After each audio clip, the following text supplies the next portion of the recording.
ஏற்றமிழ் கலைஞர்.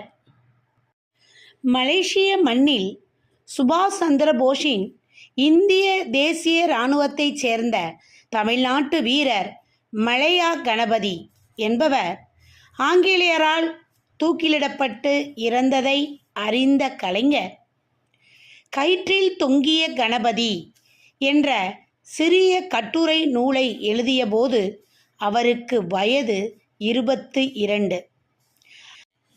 அனைத்து இந்தியருக்கும் இருந்த ஆங்கிலேய எதிர்ப்புணர்வு கலைஞருள்ளும் இருந்தது என்பதை காட்டும் நூல்தான் இது. தமிழ் மீது தீராத பற்று கொண்ட கலைஞர் இலக்கியத்திலும் பெரும் பங்காற்றினார்.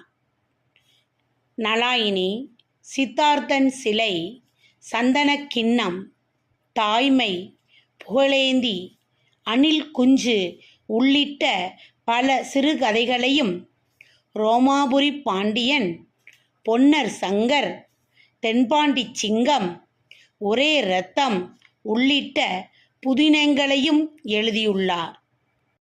தம் வாழ்க்கை வரலாற்றை நெஞ்சுக்கு நீதி என்னும் தலைப்பில் 6 பாகங்களாக எழுதி வெளியிட்டுள்ளார்.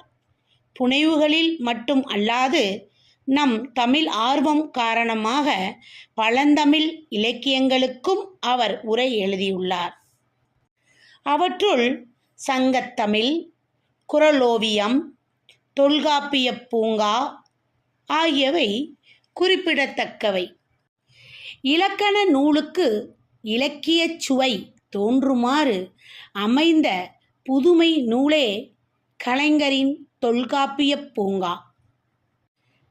பெயருக்கு பொருத்தமாக 142 தொல்காப்பிய நூற்பாக்களை மட்டும் எடுத்துக்கொண்டு 100 தலைப்புகளில் 100 மலர்களாக உரையினை எழுதியுள்ளார். கலைஞருக்கே உரித்தான இனிய எளிய நடையும் படிப்பவருக்கு கற்பனையாகத் தோன்றும் காட்சி இன்பமும் வெளிப்படுமாறு பூங்காவிற்குள் நம்மை கையை பிடித்து அழைத்துச் செல்கிறார். மேலும் 150க்கும் மேற்பட்ட உவமைகளை கலைஞர் தம் உரையிலும் கையாண்டுள்ளார். அவற்றுள் 1. நெல்லுக்குள் இருந்து அரிசி தலை காட்டுவது போல வெள்ளை விழிகள் இமைகளின் இடுக்குகளில் ஒளி காட்டிய வண்ணம் இருந்தன. அது மட்டுமல்லாமல் வல்லினம், மெல்லினம், இடையினம் ஒன்றுபட்டு தமிழ் என்றே தகத்தாகாய